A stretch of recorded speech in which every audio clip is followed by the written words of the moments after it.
ओम नमो भगवते वासुदेवाय। ओम नमो भगवते वासुदेवाय। ओम नमो भगवते वासुदेवाय। नारायणं नमस्कृत्य नरं चैव नरोत्तमं देवीं सरस्वतीं व्यासं ततो जयमुदीरयेत्। अष्टप्रायेषु भद्रेषु नित्यं भागवतसेवया भगवतिरुत्तमश्लोके भक्तिर्भवति नैष्टिकी। मम ज्ञानतिमिरान्धस्य ज्ञानाञ्जनशलाकया चक्षुरुन्मिलितं येन तस्मै श्रीगुरवे नमः। श्रीचैतन्यमनोभीष्टं स्थापितं येन भूतले स्वयं रूपकदा मह्यं ददाति स्वपदान्तिकम्। वन्देऽहं श्रीगुरो श्रीयुतपदकमलं श्रीगुरून् वैष्णवांश्च श्रीरूपं साग्रजातं सागररघुनाथान्वितं तं सजीवं साद्वैतं सावधूतं परिजनसहितं कृष्णचैतन्यदेवं श्रीराधाकृष्णपादान् सागरललिता श्रीविशाखान्वितांश्च। हे कृष्णकरुणा सिन्धु दीनबन्धु जगत्पते गोपेश गोपिकान्त राधाकान्त नमोऽस्तुते। तप्तकाञ्चन गौराङ्गी राधे वृन्दावनेश्वरी वृषभानुसुते देवी प्रणमामि हरिप्रिये। वाञ्छाकल्पतरुभ्यश्च कृपा सिन्धुभ्यैव च पतितानां पावनेभ्यो वैष्णवेभ्यो नमो नमः। जय श्री कृष्ण चैतन्य प्रभु नित्यानंद श्री अद्वैत गदाधर शिवासादि गौरभक्तवृंद। हरे कृष्ण कृष्ण कृष्ण हरे हरे, हरे राम राम राम हरे हरे।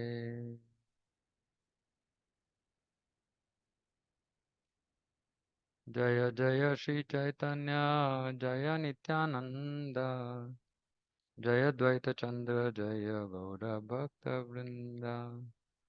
जय जय श्री चैतन्य जय नित्यानंद, जय द्वैत चंद्र जय गौर भक्त वृंद। जय जय श्री चैतन्य जय नित्यानंद, जय द्वैत चंद्र जय गौर भक्त वृंद। ಹರೇ ಕೃಷ್ಣ. ಸೊ ಇವತ್ತಿಂದ ನಾವು ಶ್ರೀ ಚೈತನ್ಯ ಚರಿತಾಮೃತ ಶುರು ಮಾಡೋಣ. ಚೈತನ್ಯ ಚರಿತಾಮೃತದಲ್ಲಿ 3 ಭಾಗಗಳು: ಆದಿ ಲೀಲಾ, ಮಧ್ಯಲೀಲಾ, ಅಂತ್ಯಲೀಲಾ. ಸೊ ಆದಿ ಲೀಲೆಯಲ್ಲಿ ಮೊದಲ ಎಷ್ಟು ಅಧ್ಯಾಯಗಳು? 7.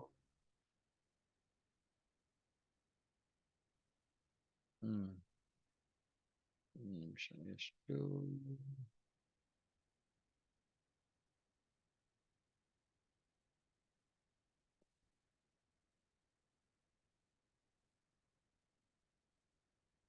ಹಾ, 12. ಇಲ್ಲ, 7 ಅಧ್ಯಾಯಗಳು. 7 ಅಧ್ಯಾಯಗಳು ಮುನ್ನುಡಿ. ಒಂದು ರೀತಿಯಲ್ಲಿ ಇಡೀ ಚೈತನ್ಯ ಚರಿತಾಮೃತವೇ ಈ ಮೊದಲ ಅಧ್ಯಾಯಗಳ ಹೆಚ್ಚಿನ ವಿವರಣೆ ಅಂತ ಹೇಳ್ಬೋದು. ಆಮೇಲೆ ಆದಿಲೀಲೆಯ ಕೊನೆಯ ಭಾಗದಲ್ಲಿ ಚೈತನ್ಯ ಮಹಾಪ್ರಭುಗಳ ಜನ್ಮ, ಪ್ರಕಟ, ಮತ್ತೆ ಬಾಲ್ಯ, ಪೌಗಂಡ, ಮತ್ತೆ ಯೌವನದ ಲೀಲೆಗಳು ಎಲ್ಲ ಮುಗ್ದೋಗ್ಬಿಡುತ್ತೆ. ಯಾಕಂದ್ರೆ ಚೈತನ್ಯ ಭಾಗವತದಲ್ಲಿ ಬಹಳ ವಿಸ್ತಾರವಾಗಿ ಭಗವಂತನ ಜನ್ಮ, ಬಾಲ್ಯ, ಪೌಗಂಡ,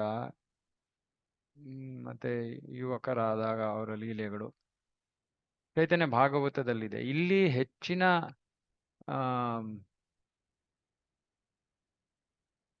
ವಿಷಯ ಇಲ್ಲಿ ಚೈತನ್ಯ ಮಹಾಪ್ರಭುಗಳ ಸನ್ಯಾಸ, ಮತ್ತೆ ತತ್ವ, ಅವರು ರಾಮಾನಂದ ರಾಯ್ ಜೊತೆಗೆ ಅವರ ಸಂಭಾಷಣೆ, ಸಾರ್ವಭೌಮ ಭಟ್ಟಾಚಾರ್ಯರೊಂದಿಗೆ ಸಂಭಾಷಣೆ, ರೂಪ ಗೋಸ್ವಾಮಿ ಅವರೊಂದಿಗೆ ಸಂಭಾಷಣೆ, ಸನಾತನ ಗೋಸ್ವಾಮಿ ಅವರೊಂದಿಗೆ ಸಂಭಾಷಣೆ.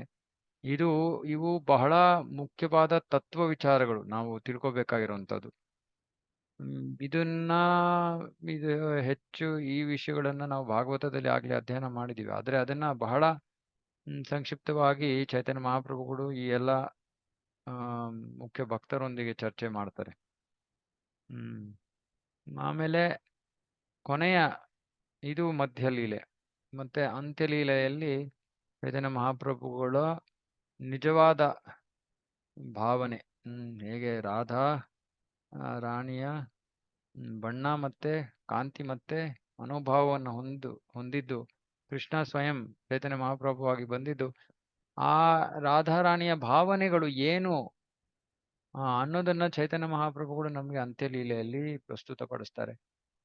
ಅಂತ್ಯಲೀಲೆಗೆ ಹೋಗಕ್ಕಿಂತ ಮುಂಚೆ ನಾವು ಭಕ್ತಿ ರಸಾಮೃತ ಸಿಂಧುವನ್ನು ಸ್ವಲ್ಪ ಓದ್ತೀವಿ. ಯಾಕಂದ್ರೆ ಅಂತ್ಯಲೀಲೆಯನ್ನ ನಾವು ತತ್ವತಃ ಇದಕ್ಕೆ ರಸತತ್ವದ ಸ್ವಲ್ಪ ಜ್ಞಾನ ಇರಬೇಕು. ಸೊ ಅದಕ್ಕೆ ನಾವು ಸ್ವಲ್ಪ ಭಕ್ತಿ ರಸಾಮೃತ ಸಿಂಧುವನ್ನು ಕೂಡ ಓದ್ತೀವಿ. ಓದ್ಬಿಟ್ಟು ಒಂದು ಸ್ವಲ್ಪ ರಸದ ಬಗ್ಗೆ ಸ್ವಲ್ಪ ಹೆಚ್ಚು ಮಾಹಿತಿಯನ್ನ ಜ್ಞಾನವನ್ನು ಪಡ್ಕೊಂಡು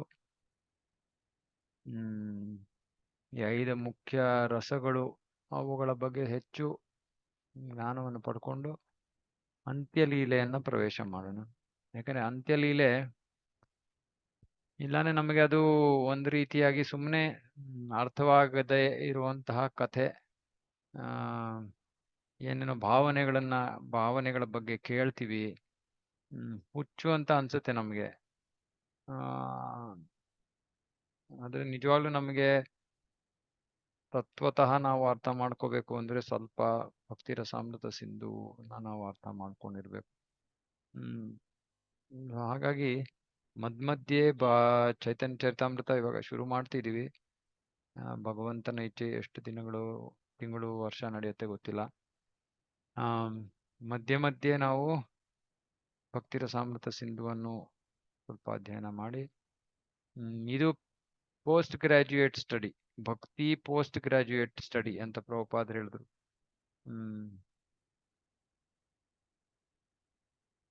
ಭಗವದ್ಗೀತಾ ಸ್ಕೂಲ್ ಮುಗ್ದಂಗೆ. ಆಮೇಲೆ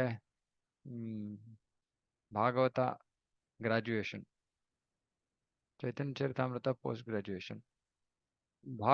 ಭಗವದ್ಗೀತಾ ಓದಾದ್ಮೇಲೆ ನಾವು ಭಕ್ತರಾಗ್ಬೇಕು. ಸರ್ವಧರ್ಮಾನ್ ಪರಿತ್ಯಜ್ಯ ಮಾಮೇಕಂ ಶರಣಂ ವ್ರಜ. ಸೊ ಕೃಷ್ಣನ ಮೇಲೆ ಸಂಪೂರ್ಣವಾಗಿ ಅವಲಂಬಿತರಾಗಿರುವಂತ ಭಕ್ತರಾಗ್ಬೇಕು ಭಗವದ್ಗೀತೆಯ ಅಂತ್ಯದಲ್ಲಿ.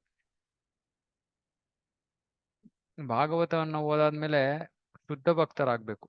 ಯಾಕಂದ್ರೆ ಭಗವದ್ಗೀತೆಯನ್ನು ಓದಾದ್ಮೇಲೆ ಎಲ್ಲರೂ ಶುದ್ಧ ಭಕ್ತರಾಗೋದಿಲ್ಲ, ಮಿಶ್ರ ಭಕ್ತರು ಆಗ್ಬೋದು. ಇದ್ರ ಬಗ್ಗೆ ನಾವು ಚರ್ಚೆ ಮಾಡಿದ್ವಿ. ಮಿಶ್ರ ಭಕ್ತರು ಅಂದ್ರೆ ಭೌತಿಕ ಆಸೆಗಳನ್ನ ಹೊಂದಿರೋದು ಮಿಶ್ರ ಭಕ್ತಿ. ಆದ್ರೆ ಭಾಗವತವನ್ನ ಅಧ್ಯಯನ ಮಾಡಾದ್ಮೇಲೆ ಹೇಗೆ ಈ ಮಿಶ್ರ ಅಂದ್ರೆ ಏನು, ಭೌತಿಕ ಜಗತ್ತಿನ ಸಂತೋಷ ಆನಂದ ಇವೆಲ್ಲ ಎಷ್ಟು ಕ್ಷುಲ್ಲಕವಾದವು. ಅದಕ್ಕೆ ಭಾಗವತದಲ್ಲಿ ಪ್ರಾರಂಭದಲ್ಲಿ ಹೇಳ್ಬಿಡ್ತಾರೆ, ಧರ್ಮ ಪ್ರೋಜಿತ ಕೈತವತ್ರ ಪರಮೋ ನಿರ್ಮತ್ಸರಾಣ ಸತಾಂ ವೇದ್ಯಂ ವಾಸ್ತವ ಮಾತ್ರ ವಸ್ತು ಶಿವದಂ ತಾಪತ್ರಯೋನ್ಮೂಲನಂ. ಸೊ ಈ ಕೈತವ ಧರ್ಮಾರ್ಥ ಕಾಮ ಮೋಕ್ಷ ಇವುಗಳನ್ನ ಭಾಗವತ ಹೊರಗೆ ಹಾಕಿದೆ. ಅಂದ್ರೆ ಭಾಗವತವನ್ನ ಓದಿ ಮುಗಿಸಿದೀವಿ ಅಂದ್ರೆ ಅರ್ಥ ನಾವು ಶುದ್ಧ ಭಕ್ತಿ ಹಂತಕ್ಕೆ ಬಂದಿರ್ಬೇಕು, ಮತ್ತೆ ಕೃಷ್ಣನಿಂದ ಆಕರ್ಷಿತರಾಗಿರ್ಬೇಕು. ಇದು ಭಾಗವತ ಅಧ್ಯಯನದ ಕೊನೆಯಲ್ಲಿ ನಾವು ಪಡ್ಕೋಬೇಕಾಗಿರೋ ಅಥವಾ ನಾವು ಸಾಧಿಸ್ಬೇಕಾಗಿರುವಂತ ಸ್ಥಾನ. ಕೃಷ್ಣನ ಭಕ್ತರಾದ್ಮೇಲೆ ಅಂದ್ರೆ ಕೃಷ್ಣನ ಭಕ್ತರಂದ್ರೆ ನಾವು ಪ್ರಾರಂಭದಲ್ಲೂ ಕೃಷ್ಣನ ಭಕ್ತರ, ಓಕೆ, ಒಂದು ಮಾಲೆ ಜಪ ಮಾಡ್ತಾ ಇದೀವಿ ಇತ್ಯಾದಿ. ಆದ್ರೆ ಭಾಗವತ ಅಷ್ಟೊತ್ತಿಗೆ ಗಂಭೀರ, ಅಂದ್ರೆ ಜೀವನದಲ್ಲಿ ಕೃಷ್ಣ ಭಕ್ತಿಯನ್ನು ಬಿಟ್ರೆ ಬೇರೆ ಏನು ಸಾಧನೆ ಮಾಡಕ್ಕಿಲ್ಲ ಅನ್ನೋ ಒಂದು ತಿಳುವಳಿಕೆ ಹಂತಕ್ಕೆ ಬರ್ಬೇಕು ನಾವು. ಅವಾಗ ನಮ್ಗೆ ಬಹಳ ಪ್ರಶ್ನೆ ಬರುತ್ತೆ, ಭಕ್ತರು ಹೇಗೆ ಜೀವನ ಮಾಡ್ತಾರೆ? ಇದಕ್ಕೆ ನಮಗೆ ಚೈತನ್ಯ ಚರಿತಾಮೃತವನ್ನು ಓದ್ಬೇಕು. ಎರಡನೇದು, ಇಷ್ಟು ಭಾಗವತ ಇದೆಲ್ಲ ಓದ್ತಾ ಇರೋದ್ರ ಮಧ್ಯದಲ್ಲಿ ನಮಗೆ ಕೇಳಿಸ್ಕೊಂಡಿರ್ತೀವಿ ನಾವು ಮಾಧುರ್ಯ ರಸ ಇದಂದ್ರೆ ಏನು, ರಾಧಾರಾಣಿಯ ಭಾವ ಏನು, ಪ್ರೇಮ ಏನು, ಇವೆಲ್ಲವನ್ನ ನಮಗೆ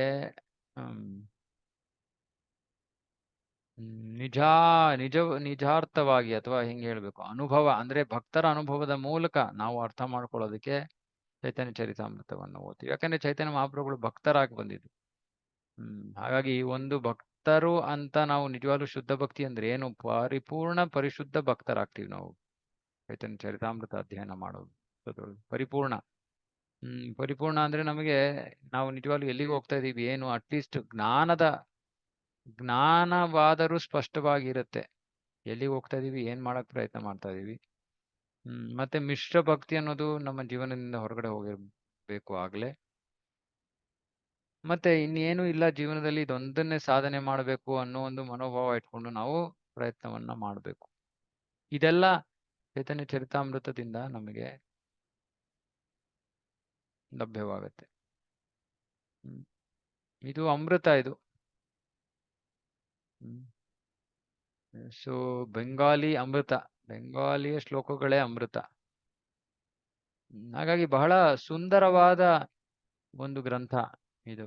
ವಿಶೇಷವಾಗಿ ಯಾರಿಗಾದ್ರೂ ಬೆಂಗಾಲಿ ಬರ್ತಾ ಇದ್ರೆ ಅವ್ರಿಗೆ ಇನ್ನೂ ಬಹಳ ಆನಂದವನ್ನ ನೀಡುವಂತಹ ಗ್ರಂಥ.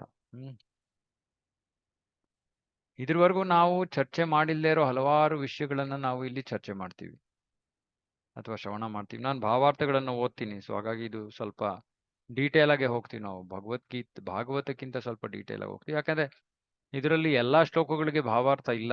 ಎಲ್ಲೆಲ್ಲಿ ಭಾವಾರ್ಥ ಇದೆಯೋ ಅಲ್ಲಿ ಸಾಕಷ್ಟು ಜ್ಞಾನವನ್ನ ಪಡ್ಕೋಬೇಕಾಗಿರೋ ಜ್ಞಾನ ಇದೆ. ಸೊ ಅದನ್ನ ತಿಳ್ಕೊಳ್ಳೋಣ. ಹೆಚ್ಚಿನ ಶ್ಲೋಕಗಳಿಗೆ ಕೇವಲ ಶ್ಲೋಕ ಅನುವಾದ ಇಷ್ಟೇ ಇರುತ್ತೆ, ಯಾಕಂದ್ರೆ ಕಥೆ ಸಾಕಷ್ಟು ಕಥೆ ರೂಪದಲ್ಲಿರೋದ್ರಿಂದ. ಎಲ್ಲರ ಹತ್ರನೂ ಚೈತನ್ಯ ಚರಿತಾಮೃತ ಇರಬೇಕು. ಯಾಕಂದ್ರೆ ಈ ಅಧ್ಯಯನ ಇಲ್ಲ ಅಂದ್ರೆ ಉಪಯೋಗ ಆಗಲ್ಲ ನಿಮಗೆ. ನೀವು ಭಗವದ್ಗೀತೆ ಓದ್ತಾ ಇರ್ಬೋದು, ಆದ್ರೆ ನೀವು ಈ ಕ್ಲಾಸ್ಗಳನ್ನ ಅಟೆಂಡ್ ಮಾಡ್ತೀರಾ ಅಂದ್ರೆ ಭಾಗವತ ಇಟ್ಕೊಳ್ಳಿ, ಚೈತನ್ಯ ಚರಿತಾಮೃತ ಇಟ್ಕೊಳ್ಳಿ. ನಾನು ಏನು ಓದ್ತಾ ಇದ್ದೀನೋ ಅಥವಾ ನಾವು ಏನ್ ಕ್ಲಾಸಲ್ಲಿ ಚರ್ಚೆ ಮಾಡ್ತೀವೋ ಅದನ್ನ ನೀವು ಪ್ರತಿದಿನ ಓದಿ, ಅವಾಗ ಇನ್ನೂ ಸ್ಪಷ್ಟವಾಗಿ ನಿಮಗೆ ಅರ್ಥವಾಗುತ್ತೆ. ಸೊ ಯಾರ ಹತ್ರ ಚೈತನ್ಯ ಚರಿತಾಮೃತ ಇಲ್ಲ, ದಯವಿಟ್ಟು ನನ್ನನ್ನ ಸಂಪರ್ಕ ಮಾಡಿ. ನಾವು ಅದನ್ನು ತಲುಪಿಸೋ ಅರೇಂಜ್ಮೆಂಟ್ ಮಾಡ್ತೀವಿ. ಲಕ್ಷ್ಮಿ ಅದೆಲ್ಲ ಆಮೇಲೆ ನೋಡೋಣ. ಯಾವಾಗ ನಿಮ್ಗೆ ಕೊಡಕ್ಕಾಗತ್ತೆ ಮಾಡಕ್ಕಾಗತ್ತೆ ಅದು ಆಮೇಲೆ ನೋಡ್ಬೋದು. ಆದ್ರೆ ಯಾರ ಹತ್ರ ಚೈತನ್ಯ ಚರಿತಾಮೃತ ಇಲ್ವೋ, ಚೈತನ್ಯ ಚರಿತಾಮೃತ ಇಲ್ಲೇ ನಾವು ಚೈತನ್ಯ ಚರಿತಾಮೃತವನ್ನ ಓದೋದಕ್ಕೆ ಆಗೋದಿಲ್ಲ. ನಂಗೆ ಗೊತ್ತಿಲ್ಲ ನೀವು ಭಾಗವತ ನಾವು ಓದ್ತಿದ್ದಾಗ ಏನ್ ಮಾಡಿದ್ರಿ ಗೊತ್ತಿಲ್ಲ. ಆದ್ರೆ ಚೈತನ್ಯ ಚರಿತಾಮೃತ, ಯಾಕಂದ್ರೆ ಸುಮಾರು ಭಕ್ತರ ಹತ್ರ ಭಾಗವತ ಇರುತ್ತೆ, ಆದ್ರೆ ಚೈತನ್ಯ ಚರಿತಾಮೃತ ಇರಲ್ಲ. ಹಾಗಾಗಿ ಈ ಒಂದು ಅಧ್ಯಯನ ನಿಮಗೆ ನಿಜವಾಗ್ಲೂ ಲಾಭದಾಯಕವಾಗಬೇಕು ಅಂದ್ರೆ ನಿಮ್ಮ ಹತ್ರ ಚೈತನ್ಯ ಚರಿತಾಮೃತ ಇರಬೇಕು. ಇಷ್ಟು ಒಂದು ಮುನ್ನುಡಿಯ ರೀತಿಯಲ್ಲಿ.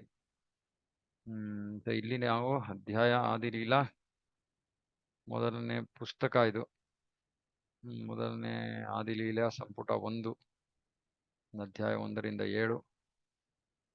ಅಧ್ಯಾಯ 1.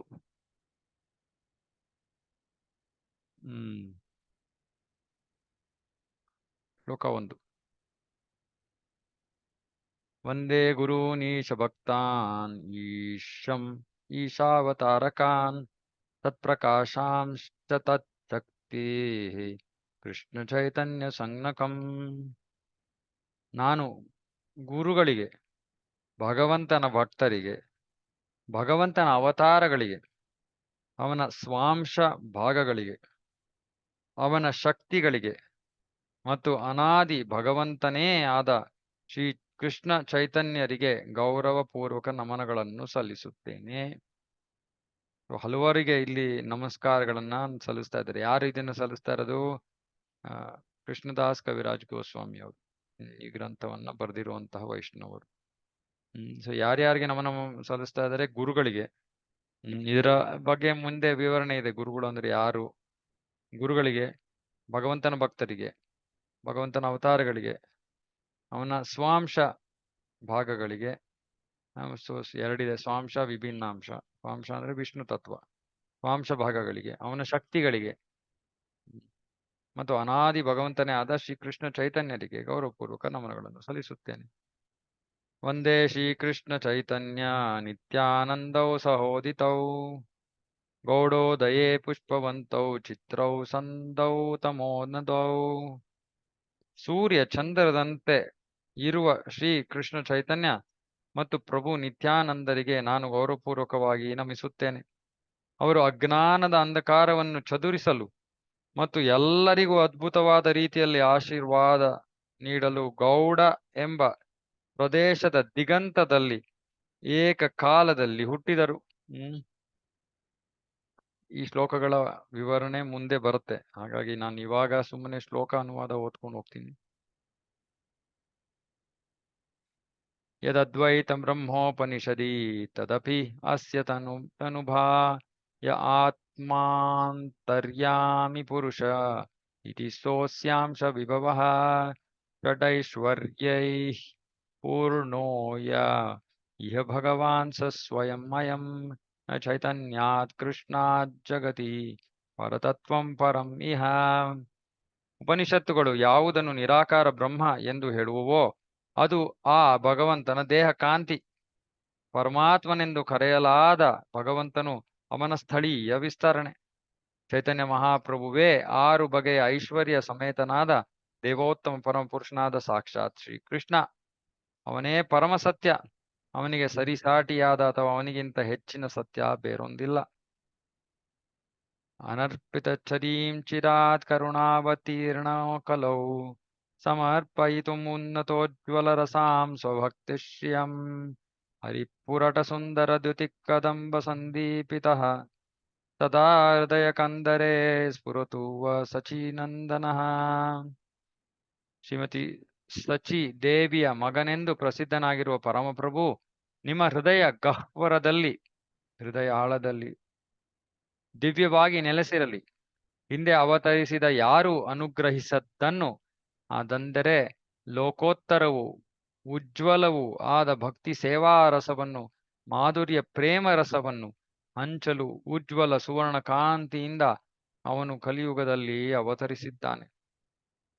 ರಾಧಾ ಕೃಷ್ಣ ಪ್ರಣಯ ವಿಕೃತಿರ್ಲಾದಿನಿ ಶಕ್ತಿರಸ್ಮಾದ್ ಏಕಾತ್ಮಾನೌ ಅಪಿ ಭುವಿ ಪುರಾದೇಹ ಭೇದಂ ಗತೌ ತೌ ಚೈತನ್ಯಾಖ್ಯಂ ಪ್ರಕಟಮಧುನಾ ತದ್ವಯಂ ಚೈಕ್ಯಮಾಪ್ತಂ ರಾಧಾ ಭಾವದ್ಯುತಿಸ್ಸುವಲಿತಂ ನೌಮಿ ಕೃಷ್ಣ ಸ್ವರೂಪಂ.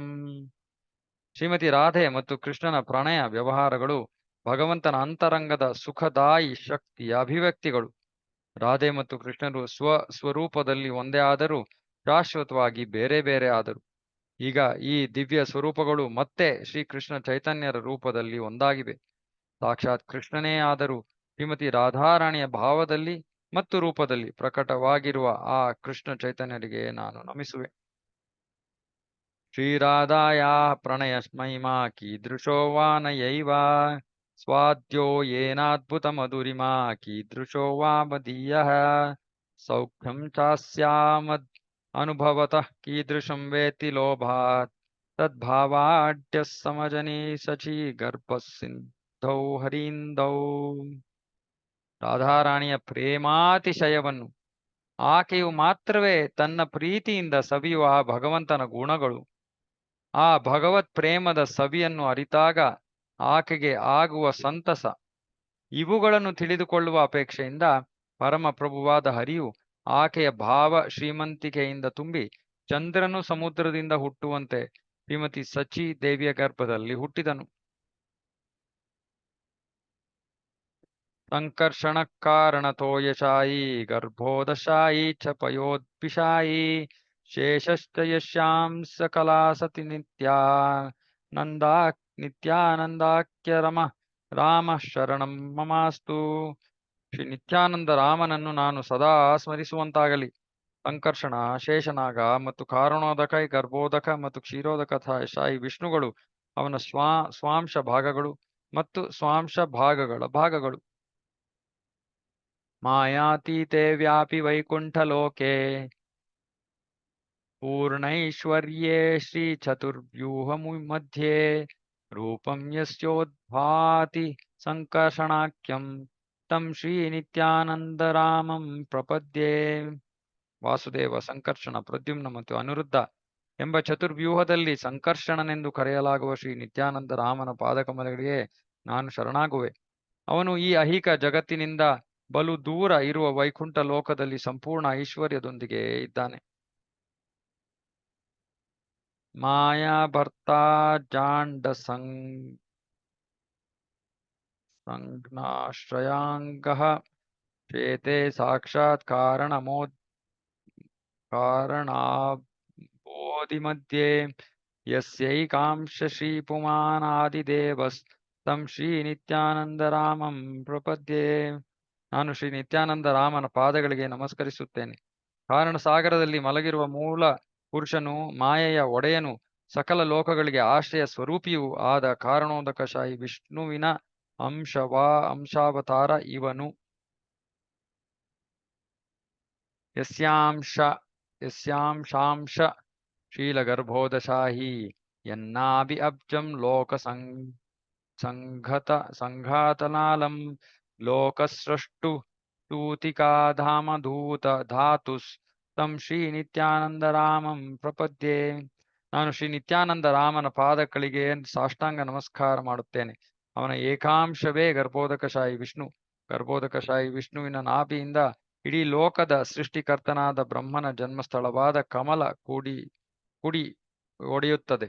ಆ ಕಮಲದ ಕಾಂಡವು ಲೋಕಗಳ ಸಮೂಹದ ನೆಲೆ.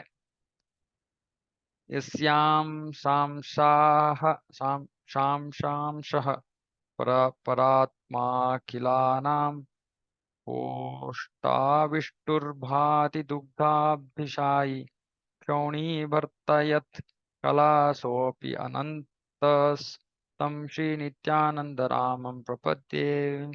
ನಾನು ಶ್ರೀ ನಿತ್ಯಾನಂದ ರಾಮನ ಪಾದಗಳಿಗೆ ಗೌರವಪೂರ್ವಕ ನಮನ ಸಲ್ಲಿಸುತ್ತೇನೆ. ಇವನ ಅಂಶದ ಅಂಶ ಕ್ಷೀರೋದಕಶಾಹಿ ವಿಷ್ಣು. ಈ ಕ್ಷೀರೋದಕಶಾಹಿ ವಿಷ್ಣು ಎಲ್ಲಾ ಜೀವಿಗಳ ಪರಮಾತ್ಮ ಮತ್ತು ಎಲ್ಲಾ ಲೋಕಗಳ ಸಂರಕ್ಷಕ. ಶೇಷನಾಗ ಅವನ ಉಪ ಅಂಗ. ಮಾ ವಿಷ್ಣು ಜಗತ್ಕರ್ತ ಮಾಯಯಾ ಯಃ ಸೃಜತಿ ಅಧಃ ತಸ್ಯಾವತಾರ ಏವಾಯಂ ಅದ್ವೈತಾಚಾರ್ಯ ಈಶ್ವರಃ. ಅದ್ವೈತ ಆಚಾರ್ಯರು ಮಹಾವಿಷ್ಣುವಿನ ಅವತಾರ. ಅವರ ಪ್ರಧಾನ ಕಾರ್ಯ ಮಾಯೆಯಿಂದ ವಿಶ್ವವನ್ನು ಸೃಷ್ಟಿಸುವುದು. ಅದ್ವೈತಂ ಹರಿಣಾದ್ವೈತಾದ್ ಆಚಾರ್ಯಂ ಭಕ್ತಿ ಶಂಸನಾತ್ ಭಕ್ತಾವತಾರಮೀಶಂ ತಂ ಅದ್ವೈತಾಚಾರ್ಯಮಾಶ್ರಯೇ. ಅವರು ಪರಮಪ್ರಭುವಾದ ಹರಿಗಿಂತ ಭಿನ್ನರಲ್ಲವಾದ್ದರಿಂದ ಅವರನ್ನು ಅದ್ವೈತರೆಂದು ಕರೆಯುತ್ತಾರೆ. ಭಕ್ತಿ ಪಂಥವನ್ನು ಪ್ರಚುರಪಡಿಸುವುದರಿಂದ ಅವರನ್ನು ಆಚಾರ್ಯರೆಂದು ಕರೆಯುತ್ತಾರೆ. ಅವರೇ ಭಗವಂತ ಮತ್ತು ಭಗವದ್ಭಕ್ತನ ಅವತಾರ. ಆದ್ದರಿಂದ ನಾನು ಅವರಲ್ಲಿ ಶರಣಾಗುತ್ತೇನೆ. ಪಂಚತತ್ವಾತ್ಮಕಂ ಕೃಷ್ಣಂ ಭಕ್ತರೂಪಸ್ವರೂಪಕಂ ಭಕ್ತಾವತಾರಂ ಭಕ್ತಾಖ್ಯಂ ನಮಾಮಿ ಭಕ್ತಿ ಶಕ್ತಿಕಂ. ಭಕ್ತರ ಸ್ವರೂಪಕ್ಕಿಂತ ಭಿನ್ನವಲ್ಲದ ಭಕ್ತಾವತಾರಿಯಾದ ಭಕ್ತಿಯ ಅಭಿವ್ಯಕ್ತಿಯೂ ಶುದ್ಧ ಭಕ್ತನೂ ಭಕ್ತಿ ಶಕ್ತಿ ಸ್ವರೂಪಿಯೂ ಆದ ಪರಮಪ್ರಭು ಶ್ರೀಕೃಷ್ಣನಿಗೆ ನಮಸ್ಕರಿಸುವೆ. ಈಗ 14 ಶ್ಲೋಕಗಳನ್ನ ನಾವು ಇವಾಗ ಓದಿದ್ದೀವಿ. ಈ 14 ಶ್ಲೋಕಗಳಲ್ಲಿ ಮುಂದೆ ಇಲ್ಲಿ ವರ್ಣನೆ ಮಾಡ್ತಾರೆ. ಇದರಲ್ಲಿ ಮೊದಲು ಅದನ್ನ ಆಕ್ಚುಲಿ ಮುಂದೆ ಬರುತ್ತೆ, ಅದನ್ನು ಓದೋಣ. ಈ 14 ಶ್ಲೋಕಗಳೇ ಸಂಪೂರ್ಣ ಚೈತನ್ಯ ಚರಿತಾಮೃತ. ಈ 14 ಶ್ಲೋಕಗಳ ವಿವರಣೆ ಇದೇ ಚೈತನ್ಯ ಚರಿತಾಮೃತದ ವಿಷಯ. ಈಗ ಕೃಷ್ಣದಾಸ್ ಕವಿರಾಜ್ ಗೋಸ್ವಾಮಿ ಅವರು ಮದನ ಮೋಹನ ಗೋವಿಂದ ಗೋಪಿನಾಥರಿಗೆ ಪ್ರಣಾಮಗಳನ್ನು ಸಲ್ಲಿಸಿ ಚೈತನ್ಯ ಚರಿತಾಮೃತವನ್ನು ಶುರು ಮಾಡ್ತಾರೆ. ಹಾಗಾಗಿ ಈ ಪ್ರಾರ್ಥನಾ ಶ್ಲೋಕಗಳನ್ನು ಓದೋಣ. ಜಯತಾಂ ಸುರತೌ ಪಂಗುರ್ ಮಮ ಮಂದಿರ್ಮತರ್ಗತೆ ಮತ್ಸರ್ವಸ್ವಪದಾಂಬೋಜೌ ರಾಧಾ ಮದನ ಮೋಹನೌ. ಕರುಣಾಮಯಿಗಳಾದ ರಾಧೆ ಮತ್ತು ಮದನ ಮೋಹನರಿಗೆ ಜಯವಾಗಲಿ. ನಾನು ಕುಂಟ ಮತ್ತು ಮತಿಹೀನ, ಅವರೇ ನನಗೆ ದಾರಿ ತೋರಿಸುವವರು.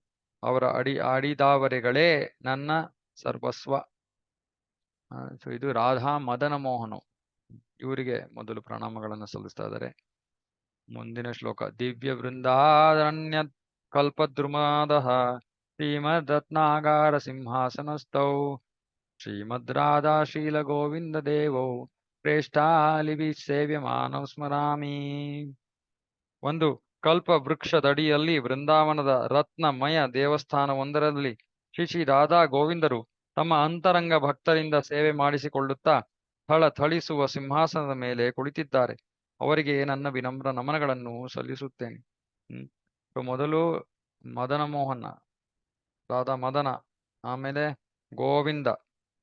ಗೋವಿಂದ ಇಲ್ಲಿ ರಾಧಾ ಮತ್ತೆ ಕೃಷ್ಣ ಇಬ್ಬರು ವೃಂದಾವನದಲ್ಲಿ ಒಂದು ರತ್ನಮಯ ದೇವಸ್ಥಾನ ಒಂದರಲ್ಲಿ ಒಂದು ಆಸನದ ಮೇಲೆ ಥಳಿಸುವ ಸಿಂಹಾಸನದ ಮೇಲೆ ಕುಳಿತುಕೊಂಡಿದ್ದಾರೆ. ಮತ್ತೆ ಅವರ ಎಲ್ಲ ಆ ಸೇವಕರು, ಆಪ್ತ ಸೇವಕರು ಅವರ ಸೇವೆಯಲ್ಲಿ ತೊಡಗಿದ್ದಾರೆ. ಅವರಿಗೆ ನಾನು ವಿನಮ್ರ ನಮನಗಳನ್ನು ಅರ್ಪಿಸುತ್ತೇನೆ. ಕೊನೆಗೆ ಶ್ರೀಮಾನ್ ರಾಸರಸಾರಂಭಿ ವಂಶೀ ವಟತ್ತಟ ಸ್ಥಿತಃ ಕರ್ಷನ್ ವೇಣುರ್ಸ್ವನೇರ್ ಗೋಪೀನಾಥ ಶ್ರೀಯೇಸ್ತುನಃ. ರಾಸಲೀಲೆಯ ದಿವ್ಯವಾದ ರಸವನ್ನು ಉಪಕ್ರಮಿಸಿದ ಶ್ರೀಲ ಗೋಪಿನಾಥನು ವಂಶೀವಟದ ತೀರದಲ್ಲಿ ನಿಂತು ತನ್ನ ಶ್ರೇಷ್ಠವಾದ ವೇಣುನಾದದಿಂದ ಗೋಪಿಕಾ ಸ್ತ್ರೀಯರನ್ನು ಆಕರ್ಷಿಸುತ್ತಾನೆ. ಅವರೆಲ್ಲರೂ ನಮ್ಮನ್ನು ಆಶೀರ್ವದಿಸಲಿ. ಗೋಪಿನಾಥ, ಇವರು ಮೂರನ್ನು ಮದನ ಮೋಹನ ಸಂಬಂಧ ದೇವತೆ, ಗೋವಿಂದ ದೇವ ಅಭಿಧೇಯ ದೇವತೆ, ಗೋಪಿನಾಥ ಪ್ರಯೋಜನ ದೇವತೆ. ಇದರ ವರ್ಣನೆ ಕೂಡ ಮುಂದೆ ಭಾವಾರ್ಥಗಳಲ್ಲಿ ಪ್ರಭುಪಾದರು ಎಲ್ಲವನ್ನು ವರ್ಣಿಸ್ತಾರೆ. ಸಾಕಷ್ಟು ಹೊಸ ವಿಷಯಗಳನ್ನು ನಾವು ಶ್ರವಣ ಮಾಡ್ತೀವಿ. ಇಲ್ಲಿಂದ ಚೈತನ್ಯ ಚರಿತಾಮೃತ ಶುರು. ಇವಾಗ ಯಾವುದೇ ಒಂದು ವಿಶೇಷವಾಗಿ ಚೈತನ್ಯ ಚರಿತಾಮೃತವನ್ನು ಓದ್ತಿರುವಾಗ ಈ ಶ್ಲೋಕವನ್ನ ಹೇಳಿ ನಾವು ಪ್ರಾರಂಭ ಮಾಡ್ತೀವಿ. ಮುಂಚೆನೆ ಓದ್ದೆ, ನಾನು ಹಾಡ್ದೆ. ಜಯ ಜಯ ಶ್ರೀ ಚೈತನ್ಯ ಜಯ ನಿತ್ಯಾನಂದ ಜಯಾದ್ವೈತ ಚಂದ್ರ ಜಯ ಗೌರ ಭಕ್ತ ವೃಂದ. ಈ ಚೈತನ್ಯ ಮತ್ತು ನಿತ್ಯಾನಂದರಿಗೆ ಜಯವಾಗಲಿ, ಅದ್ವೈತ ಚಂದ್ರರಿಗೆ ಜಯವಾಗಲಿ, ಶ್ರೀ ಗೌರರ ಎಲ್ಲ ಭಕ್ತರಿಗೂ ಜಯವಾಗಲಿ. ಶ್ರೀ ಚೈತನ್ಯ ಮಹಾಪ್ರಭುಗಳು, ನಿತ್ಯಾನಂದ ಪ್ರಭುಗಳು, ಅದ್ವೈತಾಚಾರ್ಯರು ಮತ್ತೆ ಎಲ್ಲಾ ಭಕ್ತರಿಗೂ ಜಯ ಘೋಷಿಸುತ್ತಾ ಚೈತನ್ಯ ಚರಿತಾಮೃತವನ್ನ ಪ್ರಾರಂಭಿಸ್ತೀವಿ. ಇಲ್ಲಿ ತನಕ ಎಲ್ಲ ಸಂಸ್ಕೃತ ಶ್ಲೋಕಗಳು, ಇವಾಗಿಂದ ಬೆಂಗಾಲಿ ಶ್ಲೋಕಗಳು ಶುರುವಾಗುತ್ತೆ. ಏತಿನ ಠಾಕುರ ಗೌಡಿ ಯಾಕೆ ಕರಿಯ ಚೇನಾತ್ಮಸಾತ್ ಏತಿ ನೇರ ಚರಣ ಬಂದೋ ಅಂತಿನೇ ಮೋರನಾಥ. ವೃಂದಾವನದ ಈ ಮೂರು ವಿಗ್ರಹಗಳು ಮದನ ಮೋಹನ, ಗೋವಿಂದ ಮತ್ತು ಗೋಪಿನಾಥ ಗೌಡಿಯ ವೈಷ್ಣವರ ಅಂದ್ರೆ ಶ್ರೀ ಚೈತನ್ಯ ಮಹಾಪ್ರಭುಗಳ ಅನುಯಾಯಿಗಳು. ಗೌಡಿಯ ವೈಷ್ಣವರ ಹೃದಯಗಳನ್ನು ಸೆಳೆದಿವೆ. ನಾನು ಅವರ ಅಡಿದಾವರೆಗಳನ್ನು ಪೂಜಿಸುತ್ತೇನೆ. ಅವರು ನನ್ನ ಹೃದಯದಲ್ಲಿರುವ ಪ್ರಭುಗಳು. ಮೊದಲನೇ ಅಧ್ಯಾಯದಲ್ಲಿ 18 ಶ್ಲೋಕ ಆದ್ಮೇಲೆ 19ನೇ ಶ್ಲೋಕದಲ್ಲಿ ಒಂದು ಭಾವಾರ್ಥ ಇದೆ. ಈ ಭಾವಾರ್ಥವನ್ನು ಓದ್ತೀವಿ ಇವಾಗ. ಶ್ರೀ ಚೈತನ್ಯ ಚರಿತಾಮೃತ ಕರ್ತೃವು ಅಂದ್ರೆ ಕೃಷ್ಣದಾಸ್ ಕವಿರಾಜ್ ಗೋಸ್ವಾಮಿ ಅವರು ವೃಂದಾವನದ ಮೂರು ವಿಗ್ರಹಗಳಿಗೆ ಅಂದರೆ ರಾಧಾ ಮದನ ಮೋಹನ, ಶ್ರೀ ರಾಧಾ ಗೋವಿಂದ ದೇವ ಮತ್ತು ಶ್ರೀ ರಾಧಾ ಗೋಪಿನಾಥನ ವಿಗ್ರಹಗಳಿಗೆ ತಮ್ಮ ಗೌರವ ಪೂರ್ವಕ ನಮನಗಳನ್ನು ಅರ್ಪಿಸುತ್ತಾರೆ.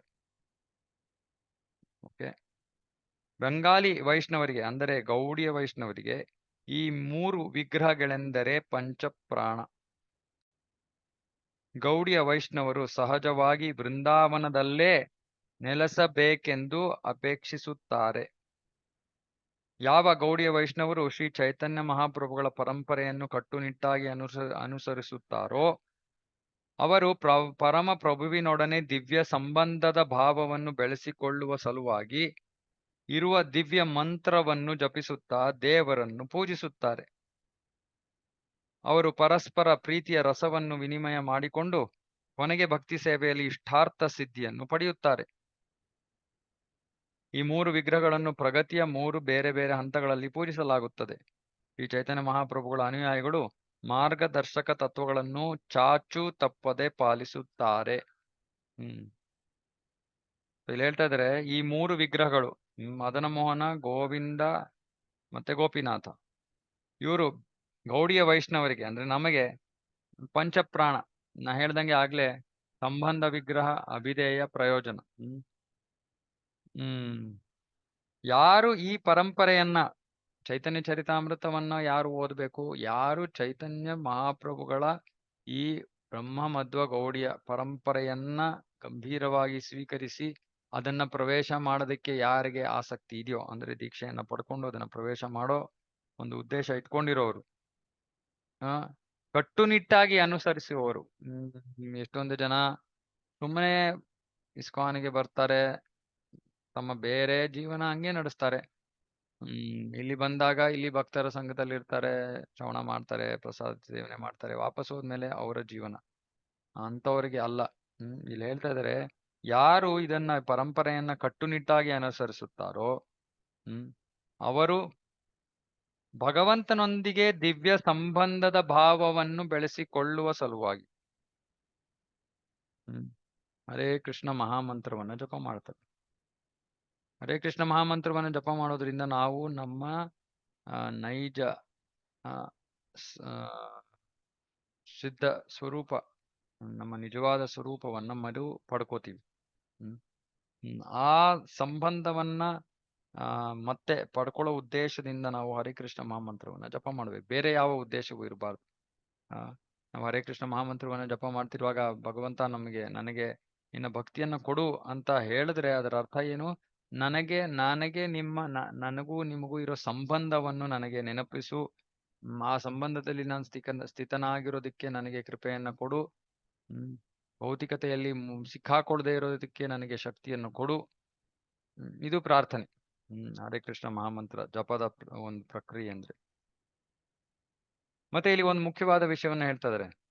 ಈ ಭಕ್ತರು ಯಾರು ಈ ರೀತಿ ಪರಂಪರೆಯನ್ನು ಕಟ್ಟುನಿಟ್ಟಾಗಿ ಅನುಸರಿಸ್ತಾರೋ ಅವ್ರು ಏನ್ ಮಾಡ್ತಾರೆ? ಪರಸ್ಪರ ಪ್ರೀತಿಯ ರಸವನ್ನು ವಿನಿಮಯ ಮಾಡಿಕೊಂಡು, ಇವತ್ತಿನ ಸಮಯದಲ್ಲಿ ಪ್ರೀತಿಯ ಸಂಬಂಧಗಳು, ಪ್ರೀತಿಯ ವ್ಯವಹಾರ ಬಹಳ ಸಿಗೋದು ಕಡಿಮೆ. ಸಾಮಾನ್ಯ ಸಂಬಂಧಗಳಲ್ಲಿ ಎಲ್ಲರೂ ಕೂಡ ಏನೋ ಒಂದು ದುಃಖದಲ್ಲಿ, ಗೊಂದಲದಲ್ಲಿ ಇರ್ತಾರೆ. ಕಾಮ, ಕ್ರೋಧ, ಲೋಭ, ಮೋಹ, ಮದ, ಮಾತ್ಸರ್ಯ. ಪ್ರತಿಯೊಬ್ಬರು ಕೂಡ ಇಂದ್ರಿಯ ಭೋಗವನ್ನ, ಇಂದ್ರಿಯಗಳಿಗೆ ಆನಂದವನ್ನು ನೀಡೋ ಪ್ರಯತ್ನದಲ್ಲಿದ್ದಾರೆ. ಒಬ್ಬರ ಪ್ರಯತ್ನ ಇನ್ನೊಬ್ಬರ ಪ್ರಯತ್ನಕ್ಕೆ ವಿರುದ್ಧವಾಗಿ ಹೋದರೆ ಘರ್ಷಣೆ, ಗಲಾಟಿ. ಇದು ಸಾಮಾನ್ಯವಾಗಿ ಈ ಎಲ್ಲ ಜೀವಿಗಳ ನಡುವೆ ಪ್ರೀತಿಯ ಸಂಬಂಧ ಬಹಳ ಕಷ್ಟ ಸಿಗೋದು. ಯಾಕೆಂದ್ರೆ ಎಲ್ಲರದು ಗುರಿ, ಉದ್ದೇಶ ಬೇರೆ ಬೇರೆ. ಎಲ್ಲರೂ ಬೇರೆ ಬೇರೆ ವಿಷಯಗಳನ್ನ ಪಡ್ಕೊಳ್ಳೋದಕ್ಕೆ ಪ್ರಯತ್ನ ಮಾಡ್ತಾ ಇದ್ದಾರೆ. ಆದ್ರೆ ಭಕ್ತಿಯಲ್ಲಿ ಭಕ್ತರ ಗುರಿ ಒಂದೇ, ಕೃಷ್ಣನನ್ನ ಪಡೆಯೋದು. ಹಾಗಾಗಿ ಭಕ್ತರ ಸಮುದಾಯ, ಇದಕ್ಕೆ ಭಕ್ತರ ಸಮುದಾಯ ಅಂತ ಹೇಳ್ತಾರೆ, ಕಮ್ಯುನಿಟಿ. ಮೊದಲು ಭಕ್ತರ ಸಮುದಾಯವಿರ್ಬೇಕು, ಅಂದ್ರೆ ನಾವು ಭಕ್ತರ ಸಮುದಾಯದ ಭಾಗವಾಗಿರ್ಬೇಕು ಮೊದಲು.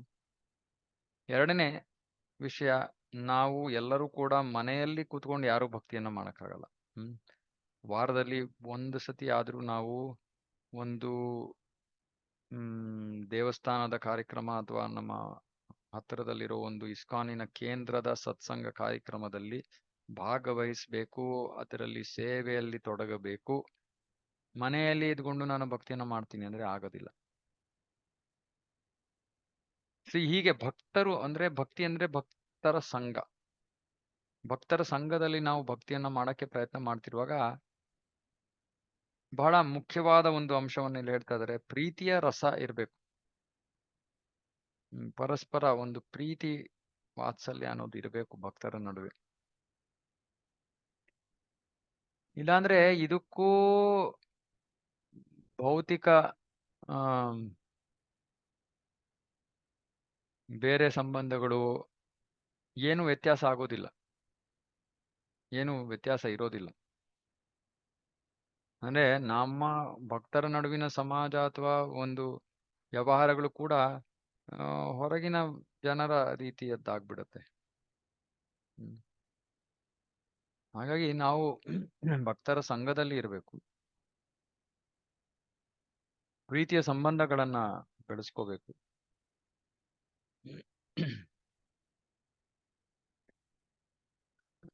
ಒಂದೊಂದ್ಸತಿ ನಮಗೆ ಬಹಳ ದುಃಖ ಆಗತ್ತೆ, ಜನರು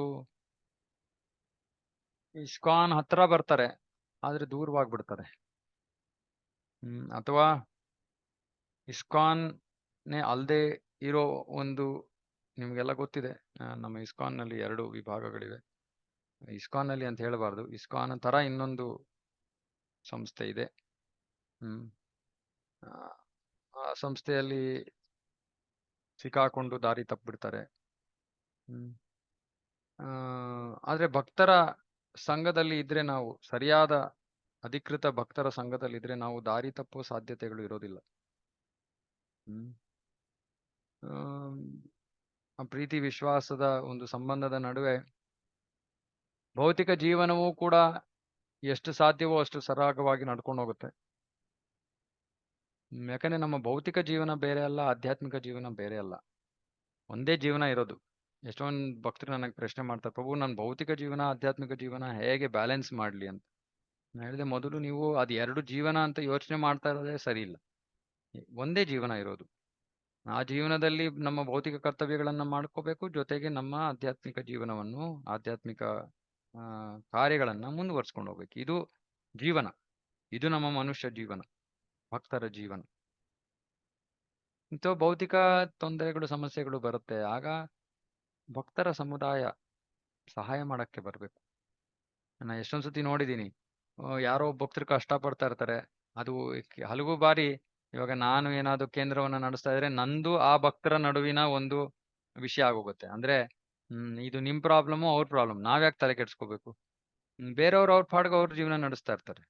ಇದು ಪ್ರೀತಿ ಅಲ್ಲ, ಸ್ವಾರ್ಥ ಇದು. ಇದು ಒಂದು ರೀತಿಯ ಸ್ವಾರ್ಥ.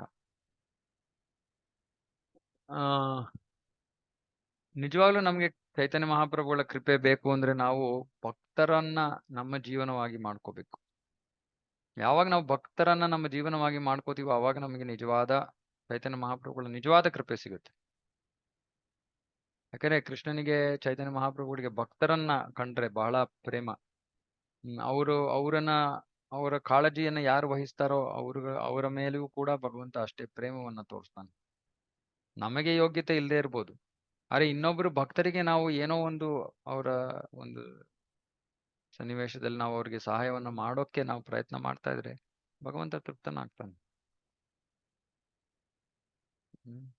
ಹಾಗಾಗಿ ಅದು ಕಠಿಣ, ಅದು ಆದ್ರೆ ಮಾಡಕ್ಕೆ ನಾವು ಪ್ರಯತ್ನವನ್ನ ಮಾಡ್ಬೇಕು. ಭಕ್ತಿ ಅಂದ್ರೆ ಪ್ರೀತಿ, ಪ್ರೀತಿ ಇಲ್ಲ ಅಂದ್ರೆ ಏನ್ ಸಂಬಂಧ?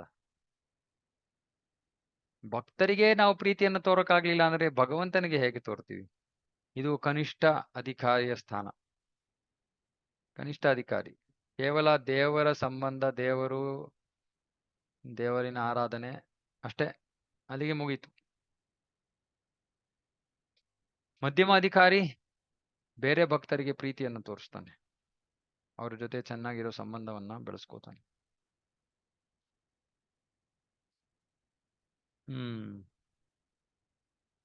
ಮತ್ತೆ ಇಲ್ಲಿ ಇನ್ನೊಂದು ವಿಷಯ ಹೇಳ್ತಾ ಇದಾರೆ, ಶ್ರೀ ಚೈತನ್ಯ ಮಹಾಪ್ರಭುಗಳ ಅನುಯಾಯಿಗಳು ಮಾರ್ಗದರ್ಶಕ ತತ್ವಗಳನ್ನು ಚಾಚು ತಪ್ಪದೆ ಪಾಲಿಸುತ್ತಾರೆ. ಇದು ಬಹಳ ಬಹಳ ಮುಖ್ಯ. ದುರದೃಷ್ಟವಶಾತ್ ಈಗ ನಮಗೆ ಇಸ್ಕಾನ್ ನಲ್ಲಿ ಬಹಳ ಸಮಸ್ಯೆ. ಯಾರು ಕೂಡ ಈ ನಿಯಮಗಳನ್ನ, ಮಾರ್ಗದರ್ಶಕ ತತ್ವಗಳನ್ನ ಪಾಲನೆ ಮಾಡಕ್ಕೆ ಇಷ್ಟಪಡೋದಿಲ್ಲ. ಎಲ್ಲರೂ ಅವ್ರದೇ, ನನಗೆ ಬೇಕಾದಂಗೆ ನಾನು ಭಕ್ತಿ ಮಾಡ್ಕೋತೀನಿ. ಅಂದ್ರೆ ನಮಗೆ ಬೇಕಾದಂಗೆ ನಾವು ಭಕ್ತಿ ಮಾಡ್ಕೊಂಡ್ರೆ ನಾವೇ ಆಚಾರ್ಯರಾಗೋದ್ವಲ್ಲ. ನಮ್ಗೆ ಆಚಾರ್ಯರೇ ಹಾಕ್ಬೇಕು, ಪ್ರಭುಪಾದರೇ ಹಾಕ್ಬೇಕು, ಗುರುಗಳೇ ಹಾಕ್ಬೇಕು.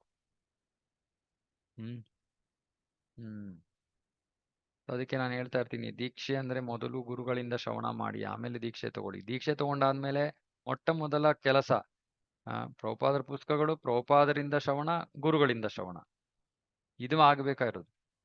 ಆದ್ರೆ ಮಾಡಲ್ಲ ಭಕ್ತರು. ಸೊ ಎಲ್ಲಾ ಸಂಬಂಧಗಳು ಸೆಂಟಿಮೆಂಟ್, ಸುಮ್ಮನೆ ಭಾವನೆ ಅಷ್ಟೇ, ಯಾವುದು ತತ್ವದ ಮೇಲೆ ಆಧಾರಿತವಾಗಿಲ್ಲ.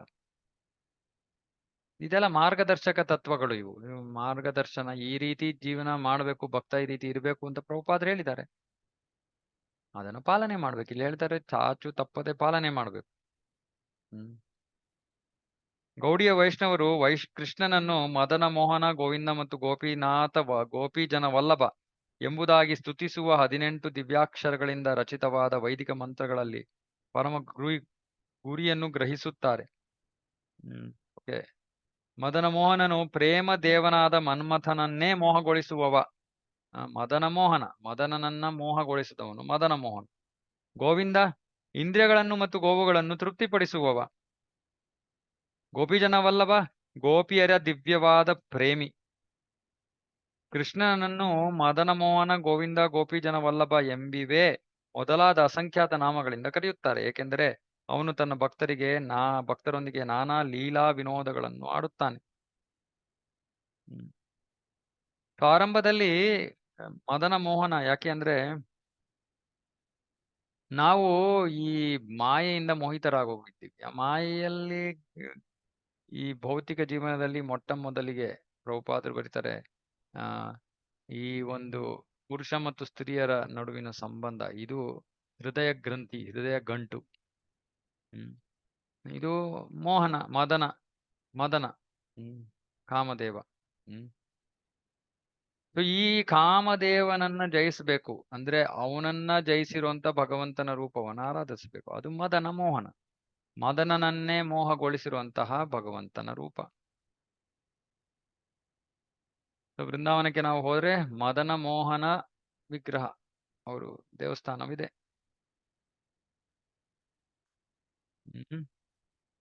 ಆಮೇಲೆ ಎರಡನೇದು ಗೋವಿಂದ. ಇವಾಗ ಇಂದ್ರಿಯಗಳನ್ನ ನಾವು ನಮ್ಮ ಆನಂದಕ್ಕೋಸ್ಕರ ಬಳಸ್ತಾ ಇದೀವಿ. ಗೋವಿಂದನ ಆರಾಧನೆ ಮಾಡಾದ್ಮೇಲೆ ಇಂದ್ರಿಯಗಳನ್ನ ಗೋವಿಂದನ ತೃಪ್ತಿಯಲ್ಲಿ ತೊಡಗಿಸ್ಬೇಕು. ಅಭಿಧೇಯ ಭಕ್ತಿಯ ಪ್ರಕ್ರಿಯೆ ಮೂಲಕ ನಾವು ನಮ್ಮ ಇಂದ್ರಿಯಗಳನ್ನ ತೃಪ್ತಿಪಡಿಸ್ಕೊಳ್ಳೋದು ನಿಲ್ಲಿಸಿ ಭಗವಂತನ ಇಂದ್ರಿಯಗಳನ್ನ ತೃಪ್ತಿಪಡಿಸಕ್ಕೆ ಶುರು ಮಾಡ್ಬೇಕು. ಅದು ಆಗ ನಾವು ಗೋವಿಂದ ದೇವನ ಆರಾಧನೆಯನ್ನು ಮಾಡ್ತೀವಿ. ಅಂತಿಮವಾಗಿ ಪ್ರಯೋಜನ ಗೋಪೀಜನವಲ್ಲಭ, ಗೋಪಿಯರ ಪ್ರೇಮಿ, ದಿವ್ಯವಾದ ಪ್ರೇಮಿ ಗೋಪಿನಾಥ, ಗೋಪಿಜನ ವಲ್ಲಭ. ಭೌತಿಕ ಜಗತ್ತಿನ ಮೇಲಿರುವ ನಮ್ಮ ಪ್ರೇಮ, ಅಕ್ಕರೆ, ಆಕರ್ಷಣೆ ಇವೆಲ್ಲ ಕಡಿಮೆ ಆಗ್ಬೇಕು. ಕೃಷ್ಣನ ಮೇಲೆ ಆಕರ್ಷಣೆ ಬೆಳಿಬೇಕು. ಕೃಷ್ಣನಿಂದ ನಾವು ಆಕರ್ಷಿತರಾಗಬೇಕು. ಆಗ ನಾವು ಗೋಪಿಜನ ವಲ್ಲಭ, ಗೋಪಿನಾಥನ ಆರಾಧನೆಯನ್ನ ಮಾಡ್ತೀವಿ. ಮದನ ಮೋಹನ, ಗೋವಿಂದ ಮತ್ತು ಗೋಪಿಜನ ವಲ್ಲಭ ಎಂಬ 3 ವಿಗ್ರಹಗಳಿಗೆ ನಿರ್ದಿಷ್ಟ ಗುಣಲಕ್ಷಣಗಳಿವೆ. ಮದನ ಮೋಹನನ ಉಪಾಸನೆಯಿಂದ ಪರಮ ಪುರುಷನೊಡನೆ ನಮ್ಮ ಮರೆತ ಸಂಬಂಧವನ್ನು ಸ್ಥಾಪಿಸುವಂತಾಗುತ್ತದೆ. ಹೇಳ್ದಂಗೆ ಈ ಭೌತಿಕ ಜಗತ್ತಿನಲ್ಲಿ ನಾವು ಈ ಸಂಬಂಧಗಳಲ್ಲಿ ಮುಳುಗೋಗ್ಬಿಟ್ಟಿದೀವಿ, ಕುಟುಂಬ ಇತ್ಯಾದಿ. ಆದ್ರೆ ನಮ್ಮ ನಿಜವಾದ ಸಂಬಂಧ ಭಗವಂತನೊಂದಿಗೆ, ಅವನ ಸೇವಕರು ನಾವು ಅನ್ನೋ ನಮ್ಮ ನಿಜವಾದ ಸ್ಥಾನವನ್ನು ಅರಿಯೋದು ಮದನ ಮೋಹನನ ಆರಾಧನೆ. ಈ ಐಹಿಕ ಜಗತ್ತಿನಲ್ಲಿ ಈಗ ಪರಮಪುರುಷನೊಡನೆ ನಮಗಿರುವ ಶಾಶ್ವತ ಸಂಬಂಧದ ಬಗ್ಗೆ ನಮಗೆ ಸ್ವಲ್ಪವೂ ತಿಳಿಯದು. ಪಂಗೋಹೋ ಎಂಬ ಪದವು ತನ್ನ ಶಕ್ತಿಯಿಂದ ತಾನು ಸ್ವತಂತ್ರವಾಗಿ ಚಲಿಸಲಾಗದವನನ್ನು ಸೂಚಿಸುತ್ತದೆ. ಇಲ್ಲಿ ನಾವು ಶ್ಲೋಕ ಓದಿದ್ವಿ, ಜಯತಾಂ ಸುರತೌ ಪಂಗೋರ್ ಮಮ ಮಂದ ಮತಿರ್ಗತಿ ಮತ್ ಸರ್ವಸ್ವ ಪದಾಂಬೋಜೌ ರಾಧಾ ಮದನ ಮೋಹನು. ಹೇಳ್ತಾ ಇದಾರೆ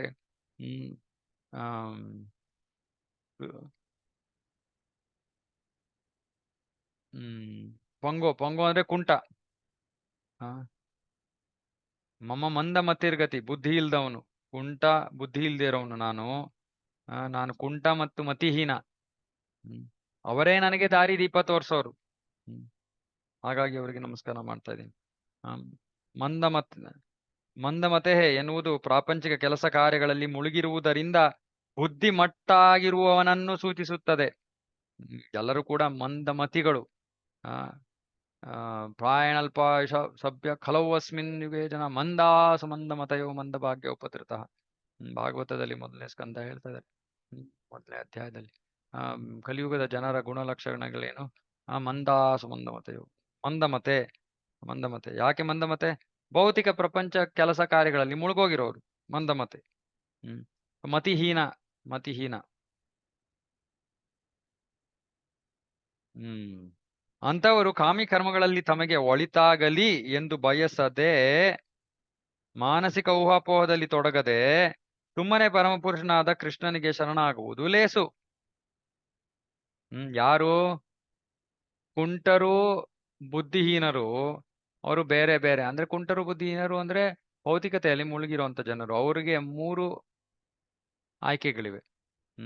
ಕಾಮ್ಯ ಕರ್ಮಗಳಲ್ಲಿ ತೊಡಗಬಹುದು, ಕರ್ಮಕಾಂಡದಲ್ಲಿ, ಅಥವಾ ಜ್ಞಾನಾರ್ಜನೆಯಲ್ಲಿ ತೊಡಗಬಹುದು, ಅಥವಾ ಭಕ್ತಿಯಲ್ಲಿ ತೊಡಗಬಹುದು. ಪ್ರಭುಪಾದ ಹೇಳ್ತಾ ಇದ್ರೆ ಅವರಿಗೆ ಉತ್ತಮವಾದ ಮಾರ್ಗ ಭಕ್ತಿಯಲ್ಲಿ ತೊಡಗೋದು. ಜೀವನ ಸಿದ್ಧಿ ಎಂದರೆ ಸುಮ್ಮನೆ ಕೃಷ್ಣನಿಗೆ ಶರಣಾಗುವುದು. ಆದ್ದರಿಂದ ನಾವು ನಮ್ಮ ಆಧ್ಯಾತ್ಮಿಕ ಜೀವನ ಆರಂಭದಲ್ಲಿ ಮದನ ಮೋಹನನನ್ನು ಆರಾಧಿಸಬೇಕು. ಏಕೆಂದರೆ ಅವನು ನಮ್ಮನ್ನು ಆಕರ್ಷಿಸಿ ನಮ್ಮಲ್ಲಿ ದೈಹಿಕ ಸುಖದ ಆಸಕ್ತಿಯೇ ಇಲ್ಲದಂತೆ ಮಾಡುತ್ತಾನೆ. ಯಾರಾದ್ರೂ ಇನ್ನೂ ಈ ದೈಹಿಕ ಸುಖ ಇದರಲ್ಲಿ ಇನ್ನೂ ಸಿಕ್ಕಾಕೊಂಡಿದ್ರೆ ಸುಮ್ಮನೆ ಮದನ ಮೋಹನನ ಆರಾಧನೆಯನ್ನ, ಪ್ರಾರ್ಥನೆಯನ್ನ, ಅವನಿಗೆ ನಾವು ಪ್ರಾರ್ಥನೆಯನ್ನ ಸಲ್ಲಿಸ್ಬೇಕು. ಈ ದೈಹಿಕ ಆಕರ್ಷಣೆ ಹಂತದಿಂದ ನನ್ನನ್ನ ಮೇಲೆತ್ತಪ್ಪ ಭಗವಂತ ದಯವಿಟ್ಟು. ದೈಹಿಕ ಆಕರ್ಷಣೆ ಅಂದ್ರೆ ಕೇವಲ ಲೈಂಗಿಕತೆ ಅಲ್ಲ. ದೇಹ, ಸೌಂದರ್ಯ, ಹಿಂಗ್ ಕಾಣ್ಬೇಕು, ಹಂಗ್ ಕಾಣ್ಬೇಕು, ಬಟ್ಟೆ ಹಿಂಗ್ ಹಾಕೋಬೇಕು, ಅದು ಇದು ಇದೆಲ್ಲ ದೈಹಿಕ ಮಟ್ಟದ ಆಕರ್ಷಣೆ. ಸೊ ಇದರಿಂದ ನಾವು ಹೊರಗಡೆ ಬರ್ಬೇಕು. ಯಾಕೆಂದ್ರೆ ಇದು ನಮ್ಮ ನಾನು ದೇಹ ಅನ್ನೋ ಪ್ರಜ್ಞೆ, ಇದು ಹುಸಿ ಅಹಂಕಾರ, ಕಲುಷಿತ ಪ್ರಜ್ಞೆ. ಇದರಿಂದ ಹೊರಗಡೆ ಬರ್ಲಿಲ್ಲ ಅಂದ್ರೆ ನಾವು ಭಗವಂತನ ಜೊತೆ ನನಗೆ ನಿಜವಾದ ಸಂಬಂಧ ಇದೆ, ಅವನ ಸೇವಕ ನಾನು, ಅವನಿಗೆ ಸೇವೆ ಮಾಡ್ಬೇಕು ಅನ್ನೋ ಮನೋಭಾವ ಬರೋದಿಲ್ಲ. ಸುಮ್ನೆ ಯಾರೋ ಹೇಳ್ತಾ ಇದಾರೆ ಸರಿ ಮಾಡಿ ಅಂತ ಮಾಡ್ತೀವಿ ಅಷ್ಟೇ. ಬಟ್ ನಿಜವಾಗಿಯೂ ನಮಗೆ ಆ ಸಂಬಂಧದ ಒಂದು ಅರಿವು, ಈ ದೇಹದ ಮೇಲಿನ ಆಕರ್ಷಣೆ ಕಡಿಮೆ ಆದಾಗ ಮಾತ್ರ ಗೊತ್ತಾಗೋದು. ಅದಕ್ಕೆ ಇಲ್ಲಿ ಹೇಳ್ತಾ ಇದಾರೆ, ಮೊದಲು ನಾವು ಅವರಿಗೆ ಅವರನ್ನ ಆರಾಧಿಸಿದ್ರೆ ದೈಹಿಕ ಸುಖದ ಆಸಕ್ತಿ ಇಲ್ಲದಂತೆ ಮಾಡುತ್ತಾನೆ. ಆರಂಭಿಕ ಹಂತದಲ್ಲಿರುವ ಭಕ್ತರಿಗೆ ಮದನ ಮೋಹನನ ಈ ಸಂಬಂಧ ಅತ್ಯವಶ್ಯಕ. ಕಟ್ಟಾಸಕ್ತಿಯಿಂದ ಭಗವಂತನ ಸೇವೆ ಮಾಡ ಬಯಸುವವರು ಗೋವಿಂದನನ್ನು ದಿವ್ಯ ಸೇವೆಯ ನೆಲೆಯಲ್ಲಿ ಪೂಜಿಸುತ್ತಾರೆ. ಕಟ್ಟಾಸಕ್ತಿಯಿಂದ ಅಥವಾ ಬಹಳ ಆಸೆಯಿಂದ ಯಾರು ಕೃಷ್ಣನಿಗೆ ಆ ಸೇವೆಯನ್ನ ಮಾಡ್ತಾ ಇದಾರೋ ಅವರು ಆ ಸಂಬಂಧವನ್ನ ಸ್ಥಾಪನೆ ಮಾಡಿಕೊಂಡು ಇವಾಗ ಬಹಳ ಪ್ರೀತಿಯಿಂದ ಕೃಷ್ಣನಿಗೆ ಸೇವೆಯನ್ನ ಸಲ್ಲಿಸ್ತಾ ಇದ್ದಾರೆ. ಅವರು ಗೋವಿಂದನನ್ನ ಆರಾಧಿಸಬೇಕು. ಗೋವಿಂದ ಎಲ್ಲ ಸುಖಗಳ ಆಗರ. ಯಾವಾಗ ಗೋವಿಂದನ ಕೃಷ್ಣ ಮತ್ತು ಭಕ್ತರ ಕೃಪೆಯಿಂದ ವ್ಯಕ್ತಿಯು ಭಕ್ತಿ ಸೇವೆಯಲ್ಲಿ ಪರಿಪೂರ್ಣತೆ ಸಾಧಿಸಿದಾಗ ಅವನು ಕೃಷ್ಣನನ್ನು ಗೋಪಿಜನ ವಲ್ಲಭ ಎಂಬ ಬ್ರಜದ ಗೋಪಿ ಜನರ ಆನಂದ ವಿಗ್ರಹನಾಗಿ ಗ್ರಹಿಸಬಲ್ಲ. ಗೋವಿಂದನ ಆರಾಧನೆಯನ್ನು ಮಾಡಿದಾಗ ನಮಗೆ ಆ ಗೋವಿಂದನ ಆರಾಧನೆಯಿಂದ ಸುಖ ಲಭ್ಯವಾಗತ್ತೆ, ಆನಂದ ಲಭ್ಯವಾಗತ್ತೆ. ಆವಾಗ ಭೌತಿಕ ಸುಖ ಕ್ಷುಲ್ಲಕ ತುಚ್ಛವಾಗಿ ನಾವು ಅದನ್ನು ತ್ಯಜಿಸ್ತೀವಿ. ಹಾಗಾಗಿ ಗೋವಿಂದನ ಆರಾಧನೆ ಮತ್ತೆ ಪರಿಪೂರ್ಣ ಹಂತವನ್ನ ತಲುಪಿದಾಗ, ಕೃಷ್ಣ ಪ್ರೇಮವನ್ನ ತಲುಪಿದಾಗ ಗೋಪಿನಾಥನ ಆರಾಧನೆ. ಶ್ರೀ ಚೈತನ್ಯ ಮಹಾಪ್ರಭುಗಳು ಈ ಭಕ್ತಿ ಸೇವೆಯ ವಿಧಾನವನ್ನು 3 ಹಂತಗಳಲ್ಲಿ ವಿವರಿಸಿದ್ದಾರೆ. ಆದ್ದರಿಂದಲೇ ಈ ಪೂಜನೀಯ ವಿಗ್ರಹಗಳನ್ನು ನಾನಾ ಗೋಸ್ವಾಮಿಗಳು ವೃಂದಾವನದಲ್ಲಿ ಪ್ರತಿಷ್ಠಾಪಿಸಿದರು. ಕನಿಷ್ಠ ಪಕ್ಷ ದಿನಕ್ಕೊಮ್ಮೆಯಾದರೂ ದೇವಸ್ಥಾನಗಳಿಗೆ ಹೋಗುವ ಅಲ್ಲಿಯ ಗೌಡಿಯ ವೈಷ್ಣವರಿಗೆ ಇವು ತುಂಬಾ ಪ್ರಿಯವಾದವು. ಯಾರು ವೃಂದಾವನದಲ್ಲಿ ಇದ್ದಾರೋ ಅವ್ರು ಹೇಳ್ತಾರೆ ಪ್ರತಿದಿನ ಹೋಗ್ತಾರೆ ಎಲ್ಲಾ ದೇವಸ್ಥಾನಗಳಿಗೆ, ಈ ಮುಖ್ಯ ದೇವಸ್ಥಾನಗಳಿಗೆ. ಈ 3 ವಿಗ್ರಹಗಳುಳ್ಳ ದೇವಸ್ಥಾನಗಳಲ್ಲದೆ ವೃಂದಾವನದಲ್ಲಿ ಇನ್ನೂ ಬೇರೆ ಬೇರೆ ದೇವಸ್ಥಾನಗಳಿವೆ. ಅವೆಂದರೆ ಜೀವ ಗೋಸ್ವಾಮಿಯವರು ನಿರ್ಮಿಸಿದ ರಾಧಾ ದಾಮೋದರ ದೇವಸ್ಥಾನ, ಶ್ಯಾಮಾನಂದ ಗೋಸ್ವಾಮಿ ಅವರು ಕಟ್ಟಿದ ಶ್ಯಾಮಸುಂದರ ದೇವಸ್ಥಾನ, ಲೋಕನಾಥ್ ಗೋಸ್ವಾಮಿ ಅವರ ಗೋಕುಲಾನಂದ ದೇವಸ್ಥಾನ, ಗೋಪಾಲ ಭಟ್ಟ ಗೋಸ್ವಾಮಿಯವರ ರಾಧಾ ರಮಣ ದೇವಸ್ಥಾನ. ಈಗ ವೃಂದಾವನದಲ್ಲಿ ಇರುವ 5,000 ದೇವಸ್ಥಾನಗಳಲ್ಲಿ 400 ವರ್ಷಕ್ಕೂ ಹಳೆಯದಾದ ಈ 7 ದೇವಸ್ಥಾನಗಳು ತುಂಬಾ ಮುಖ್ಯವಾದವು. ಸೊ ನಾವು ವೃಂದಾವನಕ್ಕೆ ಹೋದಾಗ ಈ 7 ದೇವಸ್ಥಾನಗಳ ಒಂದು ದರ್ಶನ ಅಲ್ಲಿ ಹೋಗಲೇಬೇಕು ನಾವು. ಜನರು ಇದನ್ನ ಬಿಟ್ಟು ಬೇರೆ ದೇವಸ್ಥಾನಗಳಿಗೆ ಹೋಗ್ತಾರೆ ಭಕ್ತರು, ಅದು ಬೇಕಾಗಿಲ್ಲ. ಈ 7 ನಮಗೆ ಮುಖ್ಯವಾದವು, ಇದಕ್ಕೆ ಹೋಗ್ಲೇಬೇಕು. ಮದನ ಮೋಹನ, ಗೋವಿಂದ, ಗೋಪಿನಾಥ, ಆಮೇಲೆ ಇಲ್ಲಿ ರಾಧಾ ದಾಮೋದರ, ರಾಮಸುಂದರ, ಗೋಕುಲಾನಂದ ಮತ್ತೆ ರಾಧಾ ರಮಣ. ಈ ಎಲ್ಲಾ ದೇವಸ್ಥಾನಗಳಿಗೂ ನಾವು ಹೋಗ್ಬೇಕು. ಇವಾಗ ಗೌಡಿಯ ಅಂದ್ರೆ ಯಾರು? ಗೌಡಿಯ ಅನ್ನೋದಕ್ಕೂ ಕೂಡ ಅರ್ಥ ಇದೆ. ಗೌಡಿಯ ಅಂದ್ರೆ ಯಾರನ್ನ ಸಂಬೋಧಿಸ್ತಾರೆ ಗೌಡಿಯ ಅಂತ? ಗೌಡಿಯ ಎನ್ನುವುದು ಹಿಮಾಲಯ ಪರ್ವತದ ದಕ್ಷಿಣದ ಭಾಗ ಹಾಗೂ ವಿಂಧ್ಯ ಪರ್ವತದ ಉತ್ತರ ಭಾಗಗಳ ನಡುವಣ ಭಾರತದ ಭಾಗವನ್ನು ಸೂಚಿಸುತ್ತದೆ. ಗೌಡಿಯ ಪದದ ಅರ್ಥ ಏನು? ಹಿಮಾಲಯದ ಕೆಳಗಡೆ ಮತ್ತೆ ವಿಂಧ್ಯ ಪರ್ವತದ ಮೇಲ್ಗಡೆ ಇರುವ ಜಾಗ ಪೂರ್ತಿ, ಅಂದ್ರೆ ನಾರ್ತ್ ಇಂಡಿಯಾ ಅಂತ ಹೇಳ್ಕೋಬಹುದು. ಪೂರ್ತಿ ಹಿಮಾಲಯದಿಂದ ಕೆಳಗಡೆ ಮತ್ತೆ ದಕ್ಷಿಣ ಭಾರತದ ಮೇಲ್ಗಡೆ, ಈ ಪೂರ್ತಿ ಪೂರ್ವದಿಂದ ಪಶ್ಚಿಮದ ತನಕ ಎಲ್ಲವೂ ಕೂಡ ಗೌಡಿಯ.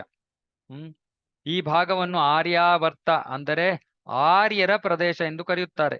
ಭಾರತದ ಈ ಭಾಗವನ್ನು 5 ಭಾಗಗಳು ಅಥವಾ ಪ್ರಾಂತಗಳಾಗಿ ವಿಭಜಿಸಲಾಗಿದೆ. ಯಾವುದು? ಈ ಗೌಡಿಯ ಅಂದ್ರೆ ಭಾರತದ ಈ ಮೇಲ್ಭಾಗ, ಭಾರತದ ಉತ್ತರ ಭಾಗವನ್ನ 5 ಭಾಗಗಳಾಗಿ ವಿಭಜಿಸಲಾಗಿದೆ. ಪಂಚಗೌಡ ದೇಶ.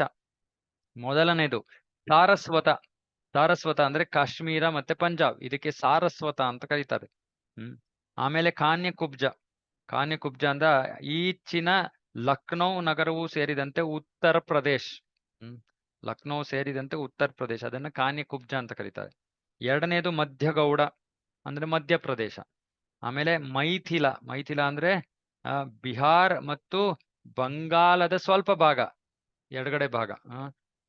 ಬಿಹಾರ್ ಮತ್ತು ಬಂಗಾಳದ ಸ್ವಲ್ಪ ಭಾಗ, ಇದಕ್ಕೆ ಮೈಥಿಲ ಅಂತ ಕರೀತಾರೆ. ಮತ್ತು ಉತ್ಕಲ. ಉತ್ಕಲ. ಉತ್ಕಲ ಅಂದ್ರೆ ಬಂಗಾಳದ ಸ್ವಲ್ಪ ಉಳಿದಿದ್ದ ಭಾಗ ಮತ್ತು ಇಡೀ ಒರಿಸ್ಸಾ. ಇದಿಷ್ಟು ಗೌಡಿಯ. ಯಾವ್ದ್ಯಾವ್ದು? ಕಾಶ್ಮೀರ, ಪಂಜಾಬ್, ಉತ್ತರ ಪ್ರದೇಶ್, ಬಿಹಾರ್, ವೆಸ್ಟ್ ಬೆಂಗಾಲ್ ಮತ್ತೆ ಒರಿಸ್ಸಾ, ಇವೆಲ್ಲ ಸೇರಿ ಗೌಡಿಯ. ಇದು ಪಂಚಗೌಡ ದೇಶ. ಸಾರಸ್ವತ, ಕಾನ್ಯಕುಬ್ಜ, ಮಧ್ಯಗೌಡ, ಮೈಥಿಲ, ಉತ್ಕಲ, ಈ 5 ಭಾಗಗಳಾಗಿ ವಿಭಜಿಸಿದ್ದಾರೆ. ಓಕೆ. ಬಂಗಾಳವನ್ನು ಕೆಲವು ವೇಳೆ ಗೌಡ ದೇಶ ಎಂದು ಕರೆಯುತ್ತಾರೆ. ಏಕೆಂದರೆ ಇದು ಗೌಡೀಯ. ಗೌಡೀಯ ಅಂದ್ರೆ ಇವೆಲ್ಲ 5. ಇವಾಗ ಬೆಂಗಾಲ್ನ ವಿಶೇಷವಾಗಿ ಗೌಡ ದೇಶ ಅಂತ ಕರೀತಾರೆ. ಯಾಕೆ? ಸ್ವಲ್ಪ ಮಟ್ಟಿಗೆ ಅದು ಮೈಥಿಲೆಯ ಒಂದು ಭಾಗವಾಗುತ್ತದೆ. ಮತ್ತು ಹಿಂದೂ ರಾಜನಾದ ರಾಜ ಲಕ್ಷ್ಮಣ ಸೇನ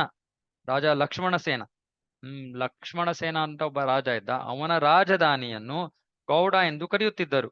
ಲಕ್ಷ್ಮಣ ಸೇನ ಅಂತ ಒಬ್ಬ ರಾಜ ಇದ್ದ, ಅವನ ರಾಜಧಾನಿಯನ್ನ ಗೌಡ ಅಂತ ಕರೀತಾ ಇದ್ರು. ಈ ಪ್ರಾಚೀನ ರಾಜಧಾನಿಯು ಮುಂದೆ ಗೌಡಪುರವೆಂದು ಪ್ರಸಿದ್ಧವಾಯಿತು. ಅನಂತರ ಕ್ರಮೇಣ ಮಾಯಾಪುರವಾಯಿತು. ಈಗ ಮಾಯಾಪುರ ಅಂತ ಏನಿದೆಯೋ ಅದನ್ನ ಹಿಂದೆ ಗೌಡಪುರ ಅಂತ ಕರೀತಾ ಇದ್ರು. ಅದು ಈ ಗೌಡ ಅಂದ್ರೆ ಲಕ್ಷ್ಮಣ ಸೇನನ ರಾಜಧಾನಿ ಆಗಿತ್ತು. ಹಾಗಾಗಿಯೂ ಬೆಂಗಾಲ್, ಯಾಕೆಂದ್ರೆ ಮಾಯಾಪುರ ಬರೋದು ಬೆಂಗಾಲಲ್ಲಿ, ಹಾಗಾಗಿ ಬೆಂಗಾಲನ್ನ ಗೌಡ ದೇಶ ಅಂತ, ಗೌಡ ಅನ್ನೋ ಒಂದು ರಾಜಧಾನಿ ಇದ್ದಿದ್ದ ದೇಶ, ಹಾಗಾಗಿ ಗೌಡ ದೇಶ. 2 ಪದಗಳನ್ನ, ಹೊಸ ಪದಗಳನ್ನ ತಿಳ್ಕೊಂಡ್ವಿ. ಒಂದು ಗೌಡಿಯ, ಸಂಪೂರ್ಣ ಉತ್ತರ ನಾರ್ತ್ ಇಂಡಿಯಾ, ಕಾಶ್ಮೀರು, ಪಂಜಾಬ್, ಮಧ್ಯಪ್ರದೇಶ್, ಬಿಹಾರ್, ಬೆಂಗಾಲ್, ಒರಿಸ್ಸಾ. ಮತ್ತೆ ಪಂಚಗೌಡ ಮೊದಲನೇದು ಸಾರಸ್ವತ, ಕಾನ್ಯಕುಬ್ಜ, ಮಧ್ಯಗೌಡ, ಮೈಥಿಲ, ಉತ್ಕಲ. ಓಕೆ. ಆಮೇಲೆ ಗೌಡ ದೇಶ ಅಂದ್ರೆ ಬೆಂಗಾಲನ್ನ ಗೌಡ ದೇಶ ಅಂತ ಕರೀತಾರೆ. ಒರಿಸ್ಸಾದ ಭಕ್ತರನ್ನು ಉಡಿಯ ಅಂತ ಕರೀತಾರೆ. ಉಡಿಯ. ಒರಿಸ್ಸಾದ ಭಕ್ತರನ್ನು ಒಡಿಯ ಎಂದರು, ಬಂಗಾಲದ ಭಕ್ತರನ್ನು ಗೌಡಿಯರೆಂದು. ಈಗ ಇನ್ನೊಂದು ವ್ಯಾಖ್ಯಾನ ಕೊಡ್ತಾ ಇದ್ದಾರೆ. ಬೆಂಗಾಲದ ಭಕ್ತರನ್ನು ಗೌಡ ದೇಶ ಆಗಿರೋದ್ರಿಂದ ಗೌಡಿಯರು ಅಂತ ಕರೀತಾರೆ. ಒರಿಸ್ಸಾದ ಭಕ್ತರನ್ನು ಒಡಿಯಾ ಅಂತ ಕರೀತಾರೆ. ದಕ್ಷಿಣ ಭಾರತದ ಭಕ್ತರು, ನಾವು ಇಲ್ಲಿದ್ದೀವಿ, ದಕ್ಷಿಣ ಭಾರತದ ಭಕ್ತರನ್ನು ದ್ರಾವಿಡರೆಂದು ಕರೆಯುತ್ತಾರೆ. ಆರ್ಯಾವರ್ತದಲ್ಲಿ 5 ಪ್ರಾಂತಗಳಿರುವಂತೆ ದಕ್ಷಿಣ ಭಾರತವನ್ನು ದಾಕ್ಷಿಣಾತ್ಯ, ಅದು ಆರ್ಯವರ್ತ ಅಂದ್ರೆ ಉತ್ತರ ಭಾಗ, ದಕ್ಷಿಣ ಭಾರತವನ್ನ ದಾಕ್ಷಿಣಾತ್ಯ 5 ಪ್ರಾಂತಗಳಾಗಿ ವಿಭಾಗಿಸಲಾಗಿದೆ. ಅದು 5 ಪ್ರಾಂತ್ಯ, ಇದು 5 ಪ್ರಾಂತ್ಯ.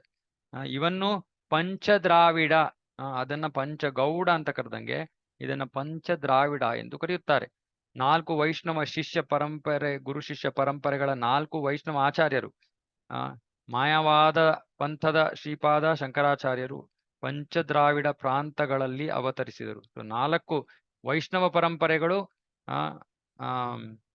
ಮತ್ತೆ ಶಂಕರಾಚಾರ್ಯರು ಎಲ್ಲರೂ, ಈ 4 ವೈಷ್ಣವ ಪರಂಪರೆಗಳ ಆಚಾರ್ಯರು ಮತ್ತು ಶಂಕರಾಚಾರ್ಯರು ಎಲ್ಲರೂ ಕೂಡ ಈ ಪಂಚದ್ರಾವಿಡ ಪ್ರಾಂತಗಳಲ್ಲಿ ಅವತರಿಸಿದರು.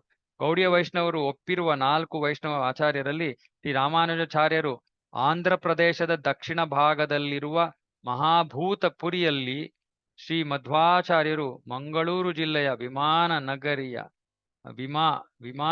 ವಿಮಾನಗಿರಿಯ ಸಮೀಪದ ಪಾಜಕಮ್ನಲ್ಲು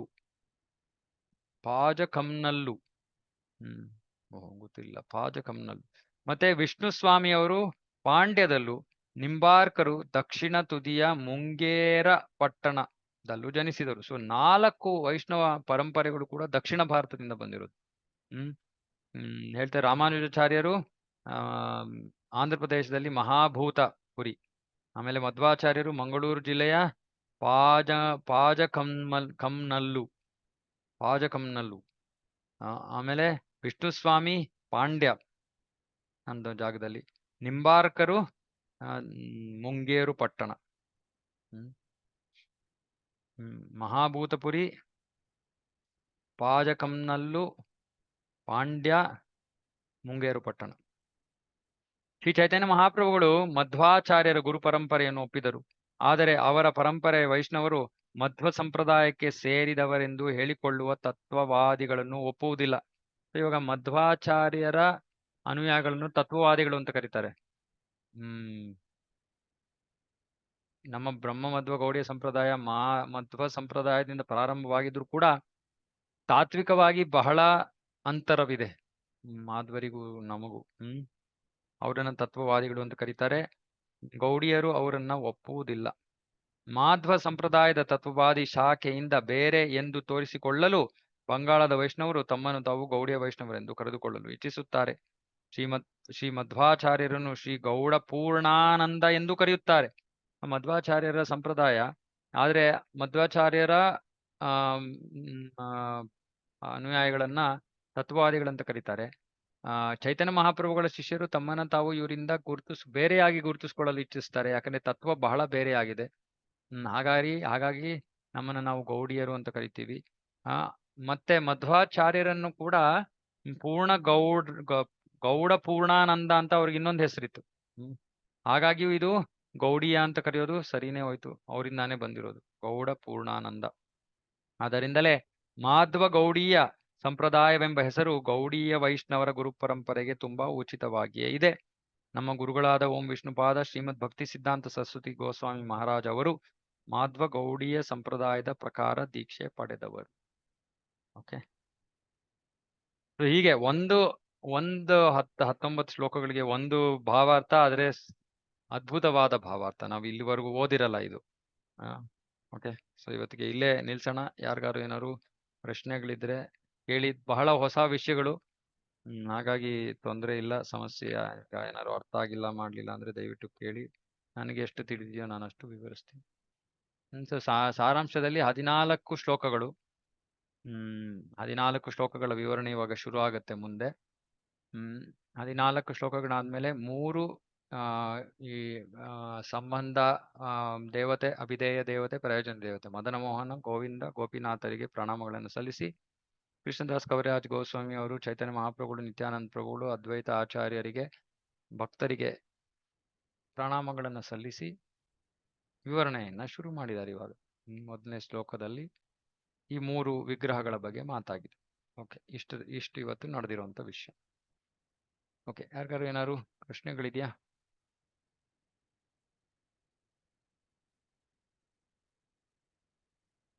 ಹರೇ ಕೃಷ್ಣ ಪ್ರಭುಜಿ, ದಂಡೋತ್. ತುಂಬಾ ಥ್ಯಾಂಕ್ಸ್ ಪ್ರಭುಜಿ. ಆದ್ರೆ ಚೈತನ್ಯ ಚರಿತಾಮೃತ ನಮ್ಮಷ್ಟಕ್ ನಾವು ಓದ್ಕೊಳ್ಳೋದಕ್ ಆಗೋದಿಲ್ಲ, ಹಂಗ್ ಮಾಡ್ಲೂಬಾರ್ದು ಅಲ್ಲ.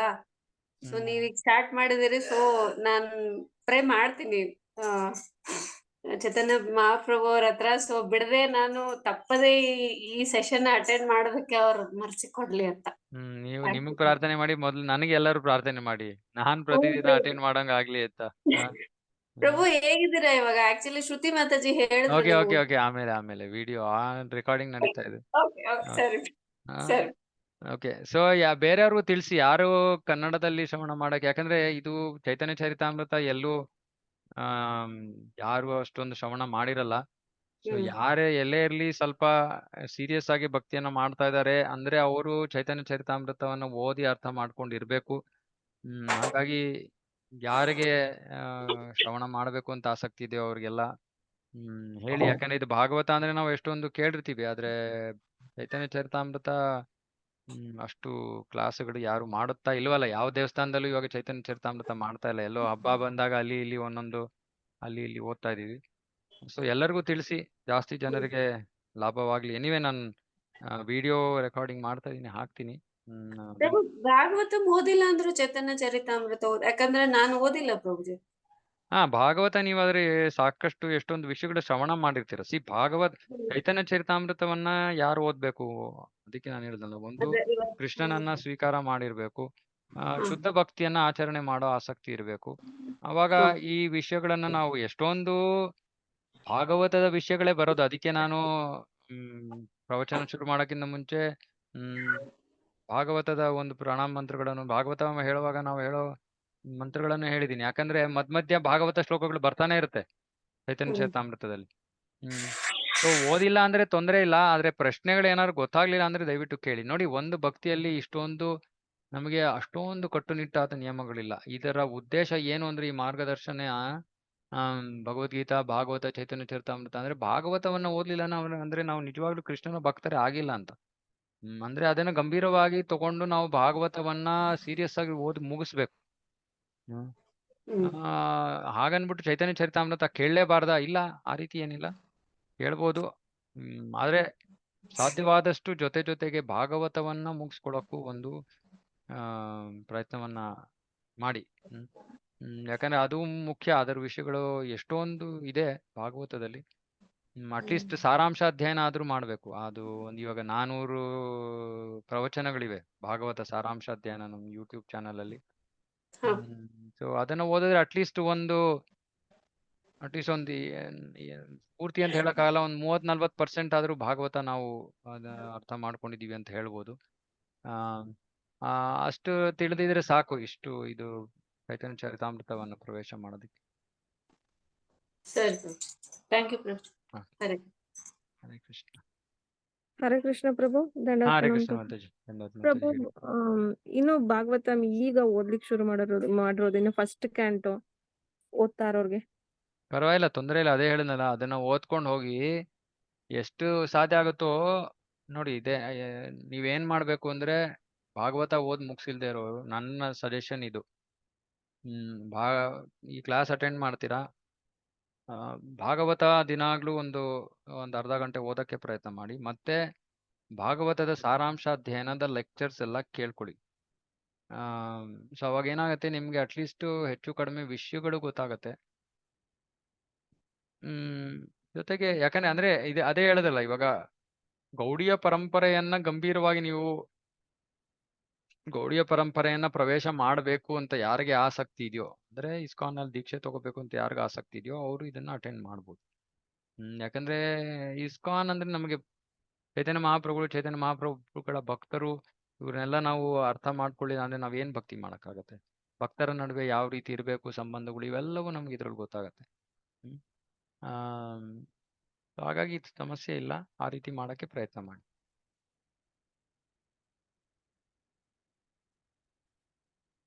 ಓಕೆ, ಮುಗಿಸೋಣ. श्री चैतन्य चरितामृत की जय। जगत गुरु श्रील प्रभुपाद की जय। वांछा कल्पतरुभ्यश्च कृपा सिन्धुभ्यो च पतितानां पावनेभ्यो वैष्णवेभ्यो नमो नमः। कोटि वैष्णव की जय। हरे कृष्णा। हरे कृष्ण।